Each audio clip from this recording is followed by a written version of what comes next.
নমস্কার। বিবিসিপি ব্রজবাবুর ছোটদের পাঠশালায় সবাইকে স্বাগত জানিয়ে শুরু করছি আমার বই দ্বিতীয় শ্রেণী প্রথম পর্ব পৃষ্ঠা ৩৬ এবং ৩৭। এই পৃষ্ঠা সম্বন্ধে আলোচনা করতে গিয়ে যেটা প্রথমেই বলা প্রয়োজন,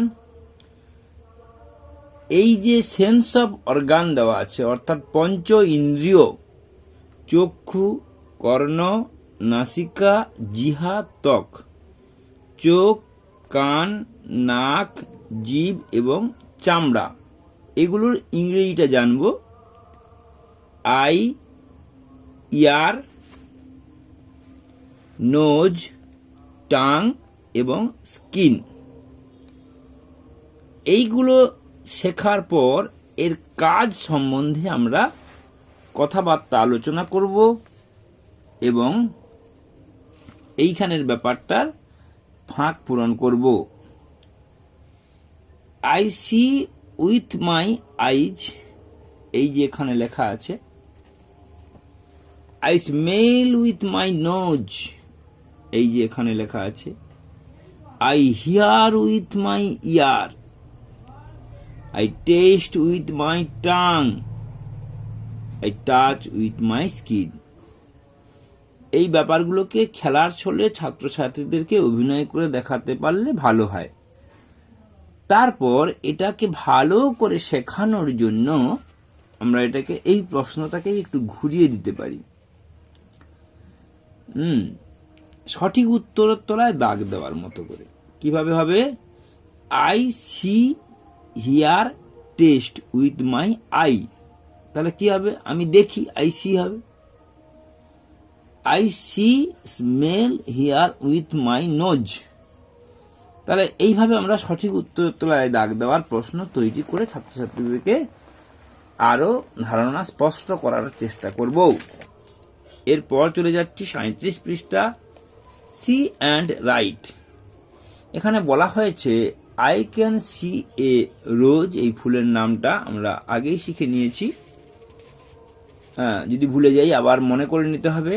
I can see A lotus, I can see A China rose, I can see A marigold, I can see A lily অথবা ডালিয়া। এটা ডালিয়া বলে মনে হচ্ছে, লিলি আমার মনে হয় যে শালুক ফুলকে বোঝায়, কিন্তু এখানে ডালিয়ার মতো লাগছে বলে আমি ডালিয়াই লিখেছি।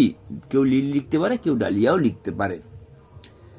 এরপর এখানে এই পড়াটাকে আরো সুন্দর করে কিভাবে পড়ানো যায়, আরো অনেক সময় ধরে কি করে পড়ানো যায়, আমরা এখানে একটা না দিয়ে এখানে অনেকগুলো দিতে পারি। I can see many roses, I can see 2 lotus, I can see 3 China roses, I can see 4 marigolds. এইভাবে আমরা শেখাতে পারি। এরপর আমরা আয়ের জায়গায় চেঞ্জ করে ইউ ক্যান দিতে পারি, হি ক্যান দিতে পারি, সি ক্যান দিতে পারি, বা নামের পরিবর্তে ব্রজ ক্যান সি, ব্রজ একটা গোলাপ ফুল দেখতে পারে। এইভাবে আমরা নাম দিয়েও তাদেরকে অভ্যাস করাবো। আমাদের মূল লক্ষ্য এই ব্যাপারটা সম্বন্ধে যেন তারা কিছু বলতে পারে, লেখার পাশাপাশি বলার ক্ষমতা তৈরি করতে হবে। বলার ছলে, কথা বলার ছলে শেখাতে পারলে তারা অনেকদিন মনে রাখবে। এরপর যদি আমরা এইটাকে চেঞ্জ করি, সিটাকে চেঞ্জ করি, I can take a rose, I can give you a rose, আমি একটি গোলাপ নিতে পারি, আমি তোমাকে গোলাপ দিতে পারি। I can draw A rose, আমি একটি গোলাপ আঁকতে পারি। আই ক্যান গ্রো রোজেস, আমি একটা তো আর জন্মাবে না, আমার অনেক জন্মাবে, এই জন্য রোজেস করতে হবে। আই ক্যান গ্রো রোজেস, তখন এটা বাদ দেবে। I can pluck a rose, I can pluck many roses, I can decorate with roses, আমি ফুল দিয়ে সাজাতে পারি। এইভাবে এই যে I can make a marigold, garland with marigold, I can make a garland মানে মালা উইথ মেরিগোল্ড। আমরা এইভাবে এই পড়াগুলো দিয়ে আরো নতুন রকম করে সাজাতে পারি। এরপর চলে যাচ্ছি match column A with column B.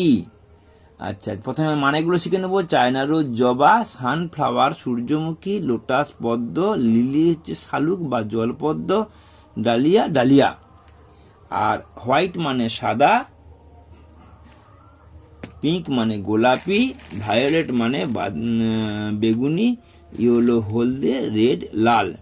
তাহলে কার সঙ্গে কার মিল হবে না? চায়না রোজ রেড, আর sunflower yellow, lotus pink, lily white, dahlia violet বেগুনি। এইভাবে আমরা রঙের পরিচিতির সঙ্গে সঙ্গে ফুলের পরিচিতি ঘটাবো। ফুল এবং রঙের সঙ্গে সম্পর্কযুক্ত কেন করা হয়েছে না? ফুলই বিভিন্ন ক্ষেত্রে বিভিন্ন রঙের হয়, ফলও অনেক ক্ষেত্রে বিভিন্ন রঙের, কিন্তু রং শেখাতে গিয়ে অন্য জিনিসের উদাহরণ দেওয়াটা খুব কষ্টকর। তাই আমরা এইভাবে শিখে নেব রং এবং ফুল একই সঙ্গে। আজকে আর বেশি কথা নয়, সবাই ভালো থাকবেন। নমস্কার, ধন্যবাদ।